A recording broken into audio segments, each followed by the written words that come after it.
नमस्कार, welcome to my channel create simple and easy. आजच्या व्हिडिओमध्ये मी तुमच्याशी होम मेंटेनन्स हॅक्स आणि मनी सेव्हिंग टिप्स शेअर करणार आहे, ज्या की सर्वांनाच रोजची कामे करताना उपयोगी पडतील। So let's get started. कपडे वाळत घातल्यानंतर ते खाली पडू नये म्हणून त्यांना क्लिप्स किंवा चिमटे लावणं गरजेचं असतं। मार्केटमध्ये असंख्य प्रकारचे चिमटे मिळतात, पण ते घेण्याआधी थोडासा विचार केला तर आपले नक्कीच पैसे वाचू शकतात। असे प्लॅस्टिकचे चिमटे स्वस्त असतात, पण ओव्हर द टाईम यूज केल्यामुळे तसेच सूर्यप्रकाशामुळे प्लॅस्टिक तडकतं आणि तुटतं, मग पुन्हा 6 महिन्यानंतर नवीन घ्यावे लागतात। या उलट हे स्टीलचे चांगल्या मटेरियलचे चिमटे थोडेसे महाग असतात, पण ते वर्षानुवर्षे टिकतात। यामुळे पैसे वाचतातच, शिवाय प्लॅस्टिकचा वापरसुद्धा कमी होतो। प्लॅस्टिकच्या चिमट्यांचा अजून एक ड्रॉबॅक्स म्हणजे चिमट्यांच्या पुढील बाजूला अशा लाईन्स असतात, त्यामुळे कपड्यांवर मार्क्स उठतात। या उलट स्टीलच्या चिमट्यांचा पुढील भाग सपाट असल्यामुळे कपड्यांवर कुठल्याही प्रकारचे मार्क्स पडत नाही आणि कपडे सुरक्षित राहतात। म्हणूनच जर तुम्ही क्लिप्स किंवा चिमटे खरेदी करत असाल तर स्टीलमध्ये इन्व्हेस्ट करा, यामुळे पैसेसुद्धा वाचतील आणि पर्यावरणसुद्धा वाचेल। लहान मुलांचे कपडे, सॉक्स किंवा हातरुमाल धुतल्यानंतर ते वाळवण्यासाठी अशा प्रकारचा हँगर खूप उपयोगी पडतो। आम्ही हा हँगर 2 वर्षापूर्वी विकत घेतला होता, परंतु तो सतत उन्हामध्ये राहिल्यामुळे त्याचे प्लॅस्टिकचे चिमटे तुटून गेले किंवा अशा प्रकारे ते तडकले, परंतु त्याची वरची बॉडी पूर्णतः चांगली होती। मग तो टाकून द्यावा असं सुद्धा वाटत नव्हतं। मग आम्हाला एक आयडिया मिळाली की आपण जर चिमटे विकत आणून यामध्ये हँग केले तर आपलं काम होणार आहे। म्हणून आम्ही डीमार्टमधून अशा प्रकारचे चिमटे विकत घेतले। तुम्ही जर ही आयडिया फॉलो करणार असाल तर चिमटे घेताना जरा बघून घ्यावे लागतील। चिमट्यांच्या मध्ये असं अर्धवर्तुळ पाहिजे, जेणेकरून ते हँगरच्या क्लिपमध्ये आपण अडकवू शकतो।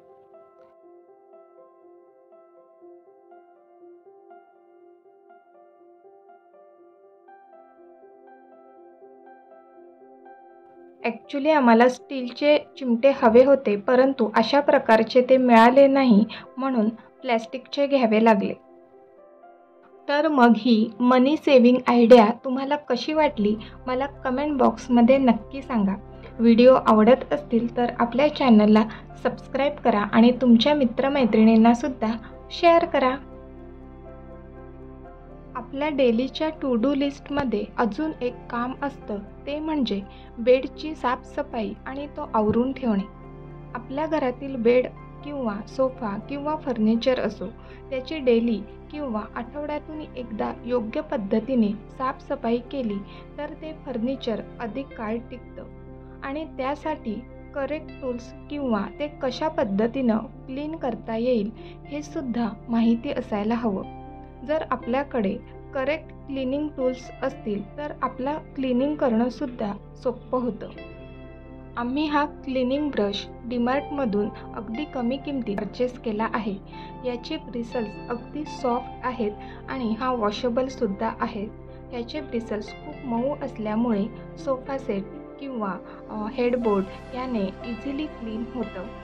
हेडबोर्ड वॉश करू शकत नाही, मग त्यावरील धूळ तशीच त्यामध्ये ऑब्झर्व होते, तर या ब्रशनी ती अगदी व्यवस्थित क्लीन होते आणि त्या फॅब्रिकला कुठल्याही प्रकारचा हार्म होत नाही। आणि घरात लहान मुलं असतील तर बेडवर अन्नाचे कण किंवा धूळसुद्धा पडलेली असते, तर तीसुद्धा या ब्रशने इझिली क्लीन होते। दररोज सकाळी बेडशीट क्लीन करणं, तिथली जागा आवरणं हे माझं फेवरेट काम आहे, कारण क्लिनिंगची योग्य पद्धत माहिती असेल तर आपल्याला काम करायला अजिबात कंटाळा येत नाही।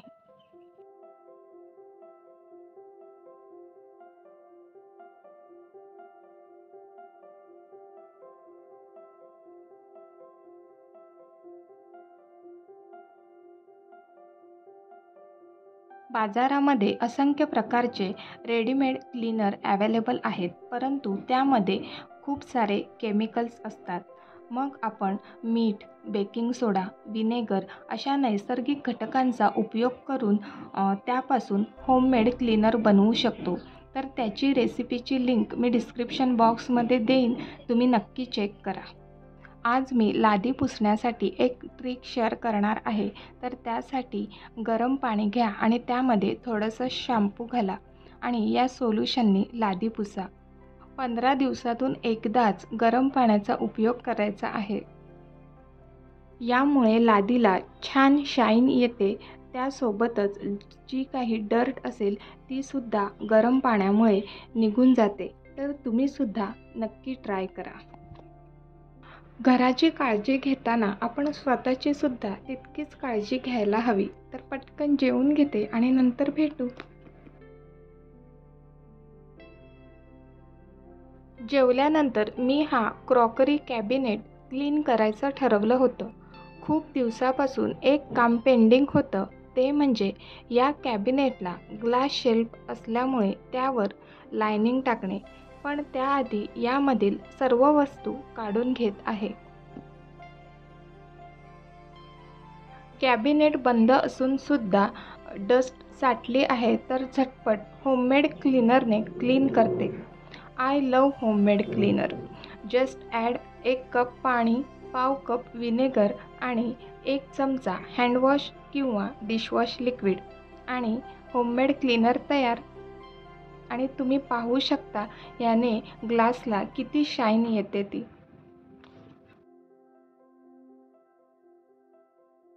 यामधून वस्तू सतत काढठेव केल्यामुळे ग्लासला चरे पडले आहेत. तर अजून चरे पडू नये म्हणून मी लायनिंग टाकत आहे. तर मी मार्केटमधून अजिबात विकत लायनिंग घेतलेलं नाही.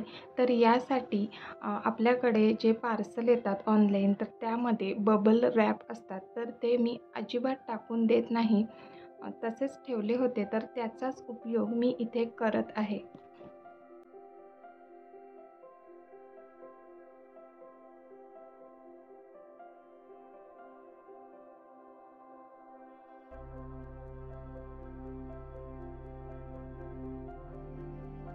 मी हे शेल्फच्या आकाराचे कापून घेतले आहेत आणि शेल्फवर ठेवताना बबल आहेत ती बाजू खाली ठेवायची आणि प्लेन बाजूवरती, म्हणजे ते सरकणार नाही आणि कप किंवा काचेचे ग्लास असतील त्याला इनफ कुशन मिळेल.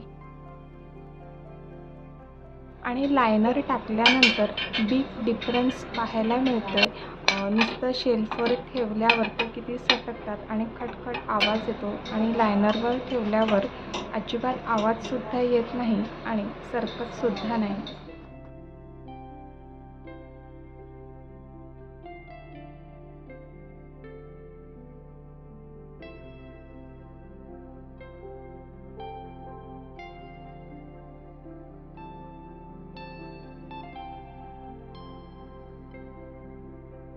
आपल्या घरामध्ये काउंटर टॉप, भिंत किंवा दारकस असू दे, त्याला किती जॉईंट्स असतात आणि ओव्हर द टाईम ते वापरल्यानंतर त्याला असे गॅप्स पडतात आणि मग ते लूज होतात. त्यामध्ये अन्नाचे कण किंवा बाकीचं काही जाऊन अडकतं, तर ते रिपेअर करणे खूप गरजेचं असतं. तर यासाठी हार्डवेअरच्या दुकानातून व्हाईट सिमेंट घरी आणूनच ठेवायचं. अगदी कमी किमतीत ते अवेलेबल आहे आणि 1-2 वर्ष ते आरामात पुरतं. सतत आणायची गरज नाही.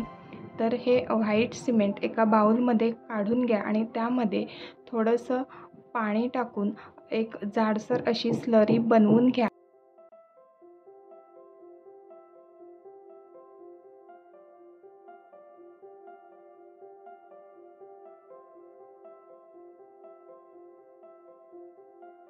अशा प्रकारची कन्सिस्टन्सी असायला हवी आणि आता मी जिथे गॅप पडले आहेत त्यामध्ये भरून घेत आहे.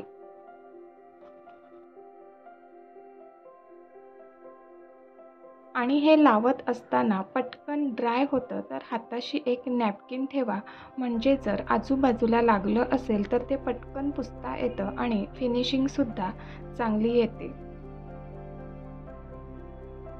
असं टाईम टू टाईम आपण घराकडे लक्ष देत राहिलो तर घरसुद्धा व्यवस्थित मेंटेन राहतं.